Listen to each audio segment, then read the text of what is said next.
Hello, Carla. It's so great to see you. I'm so excited to talk about this book that is going to be coming out soon called Little Shirley Goes to School. Hello, Phillip. Thank you so much. I'm excited to chat with you. And I'd love for you, before we even get started, why don't you tell people how you are connected to the work of College Reunion? Well, you've invited me to go on this amazing ride as part of a think tank member where we're really diving into the barriers that can prevent kids from doing well in school and graduating to have an opportunity of a reunion of their own.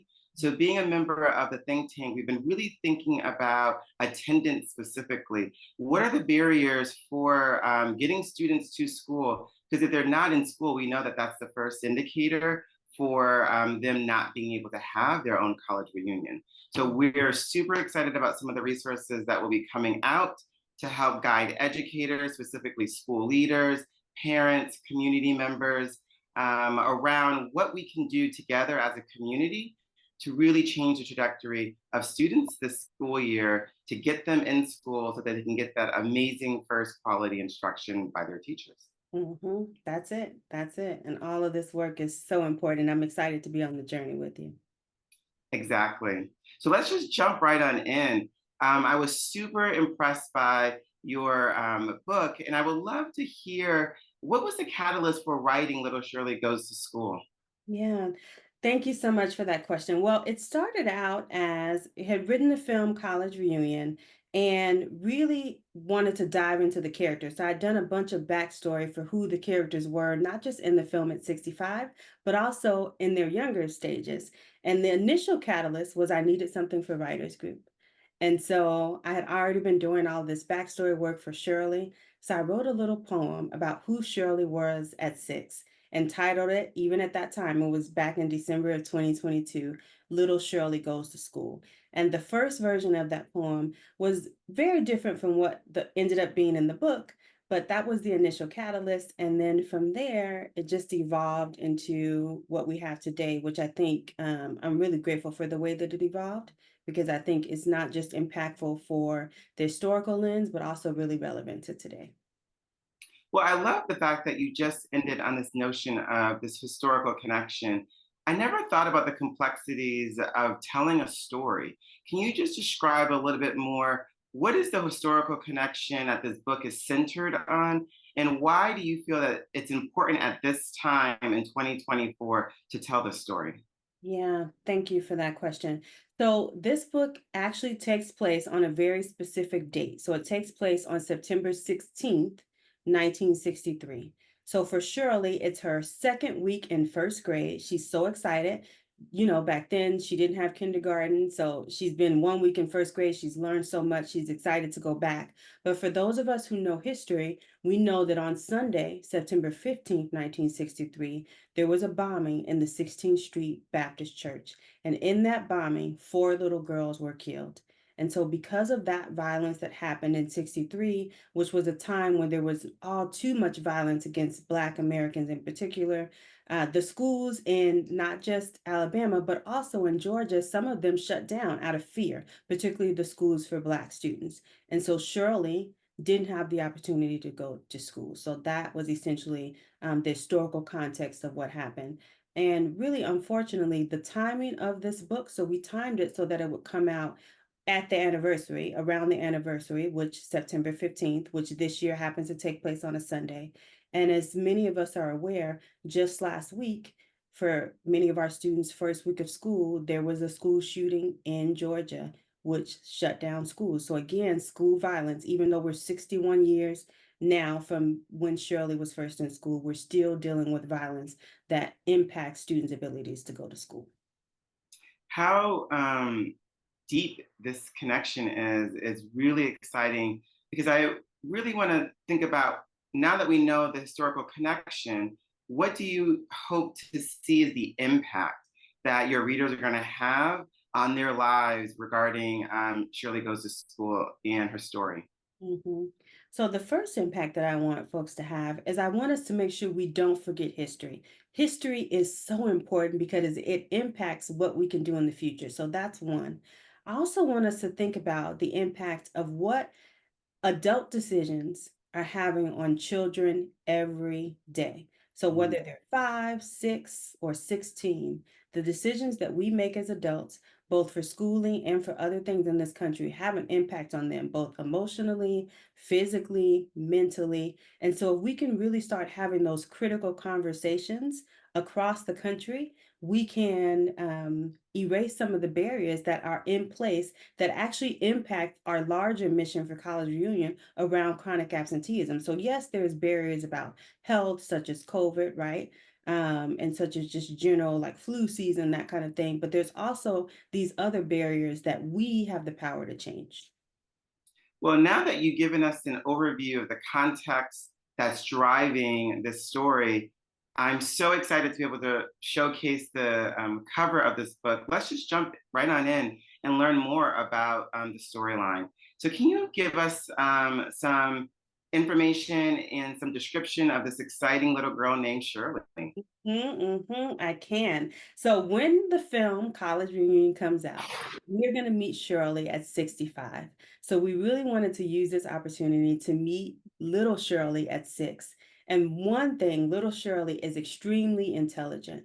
So even in 1963, she's using this vocabulary that we would typically say a 6-year-old is not using. And part of why she's using that vocabulary is because she's reading even then everything that she can get her hands on. She's so excited about education, but also she's taking on some of the responsibility that many 6-year-olds during that time period had to take on, which included helping out around the house. And we know even today there are children who are young, but also have to help with their younger siblings. So there's a lot of connections between the little Shirley in 63, who's this beautiful Black girl having this lovely experience in Georgia, and our students today as well.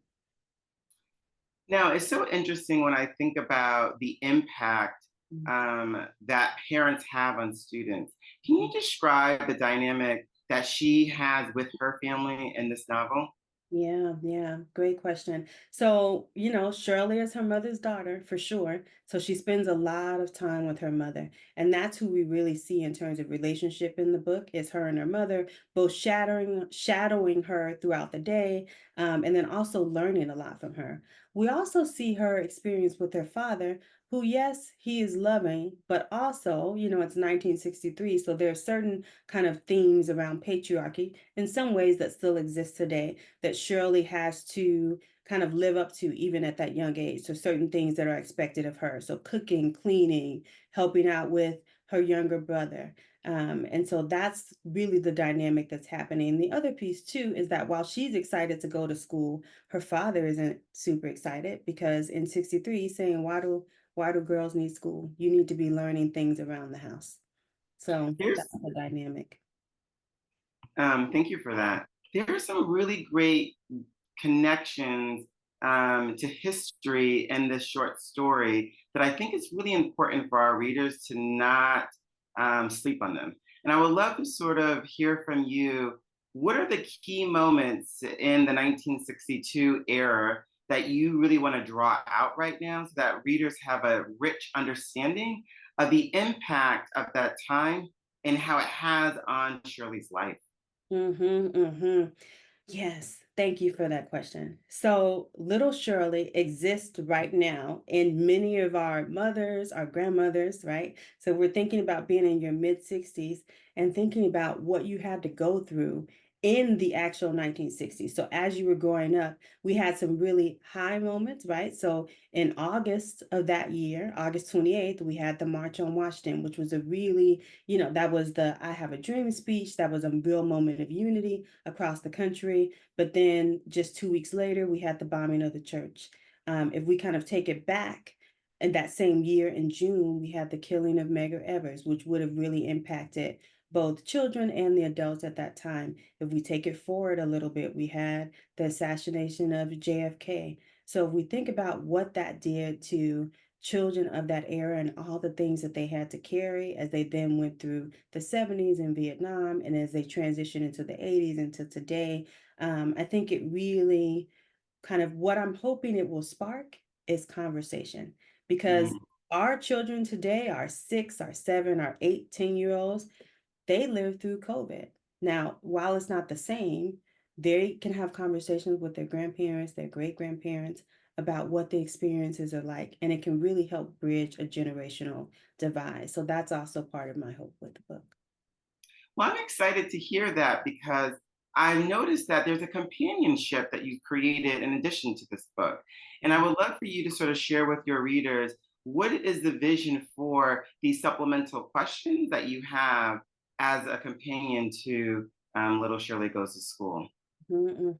So it's important to note that while the questions are not in the back of the book, if you go to our website, acollegereunion.com, so they're not in the back of this first edition, but on acollegereunion.com, on our movie page, you'll actually find both the link to purchase the book and then a link to the discussion questions. So those questions can be happening in schools, particularly in fourth grade and above.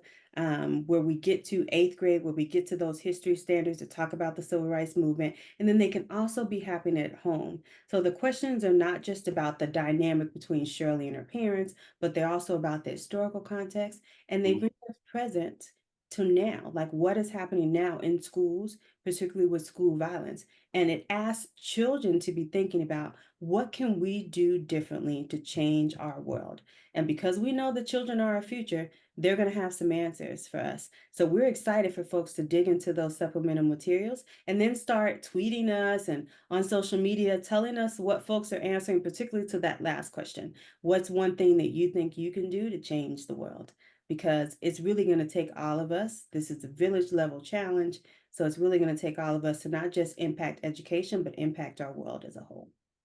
That's so powerful that we're trying to take a story about a young girl and think about how it applies to our world today and what we are hoping to see as a foundation of her development to this character that we're going to see in the future. Can you elaborate a little bit more?